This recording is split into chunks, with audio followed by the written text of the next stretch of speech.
Hello everyone, welcome back to the channel. जैसा आपको recently पता है, China has again played well.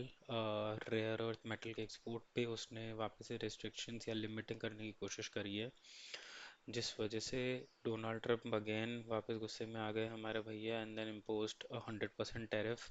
ये जो चल रहा है पूरा on the rare earth metal, वो इसलिए चल रहा है क्योंकि हमें अब ये पहचानना पड़ेगा कि हमारा सेमीकंडक्टर बिजनेस, हमारा solar, EV, turbines, defence tech और चिप मैन्युफैक्चरिंग, इन सब के अंदर रेयर अर्थ मेटल लगता है, राइट। जिसको China approximately across the globe 90% उसे वो कंट्रोल करता है, राइट। मेन एक्सप्लोरेशन जो होता है वो चाइना में होता है, अफ्रीकन कंट्रीज में होता है, और एक लैटम में चिले और अर्जेंटीना में होता है। वहाँ पर हैवी इन्वेस्टमेंट है चाइना का already, and Afghanistan as well, ठीक है। तो यहाँ पे हैवी इन्वेस्टमेंट है चाइना का, पूरा उसने ग्लोबली उसे कंट्रोल कर रखा है। नाउ अभी ये जो ट्रम्प ने टैरिफ लगाया again, it how it has impacted और कैसे वो रिएक्ट करा है, वो हम देखते हैं ग्लोबल मार्केट में। अगर आप देखोगे तो एक नेगेटिव सेंटिमेंट है यहाँ पर। डाउ जोन 2% गिरा है, S&P ग्लोबल दो 2.7% और नैस्डैक 4% के आसपास गिरा है, राइट। इसके खुद के मार्केट भी गिरा है, ऐसा नहीं है कि इसने सिर्फ उधर गिरा। वहाँ का इम्पैक्ट हमारे इंडिया पर भी आया है। गिफ्ट निफ्टी 197 पॉइंट डाउन है, राइट। मंडे को इसका इम्पैक्ट देखेंगे तो हाईली लाइकली कुछ 500-600 पॉइंट के आसपास ये गिरेगा ही गिरेगा। Now rare earth metal is the new talk of the town. ये सबको पता है कि अब भी हमें उन कंपनीज में प्रॉपरली ध्यान रखना पड़ेगा कौन कंपनी इसमें इन्वेस्ट कर रही है, राइट। तो अगर अपन इंडियन स्टॉक मार्केट में जाएं, there are couple of companies जहाँ पे हम अपना एक्सपोजर स्टार्ट कर सकते हैं।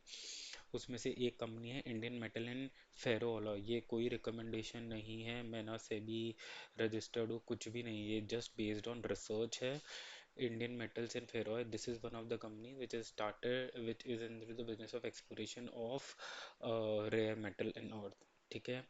देन एक कंपनी है GMDC करके, GMDC Gujarat minerals and development exploration, state based company है।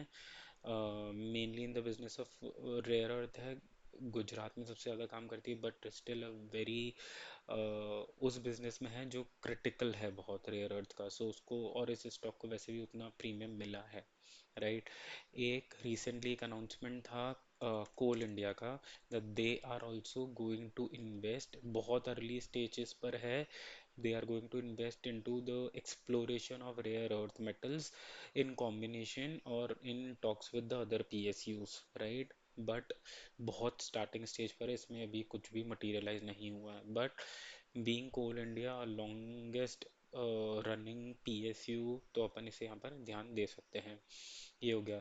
एक हिंदुस्तान जिंक पे भी आप ध्यान दे सकते हो, बट हिंदुस्तान जिंक पर भी आप ध्यान दे सकते हो, जहाँ पर ये कंपनी भी एक rare earth metal, zinc and other कुछ और भी, बट वो बहुत छोटा छोटा कंपोनेंट है। जो तीन मेन है जो चाइना ने बैन करे हैं, उसमें से ये बहुत छोटा बिजनेस, बहुत छोटा छोटा उन लोगों को ध्यान देता है। तो ये एक कंपनीज है। मैंने जो नॉर्मल PSUज है, NMDC, मॉइल और अदर PSUज है, वो कवर नहीं करे हैं। ये चार कंपनीज मेरी सर्च के बेसिस पे मुझे ऐसा लगता है कि ये एक विद इन द रेंज हमारे लिए एक पॉइंट बन सकता है, जहाँ पे हम इसे एक्यूमुलेट करें, ताकि हम वो एक रेयर अर्थ का जो प्रोपागेंडा अक्रॉस द ग्लोब अभी चल रहा है, हम उसमें एक पार्ट बन पाए। और जैसे जैसे इंडिया में भी इन इन मेटल्स का यूटिलाइजेशन आएगा, as in when the industries जैसे जैसे सेट हो रही है, तो फिर इन कंपनीज को उतना बेनिफिट मिलेगा।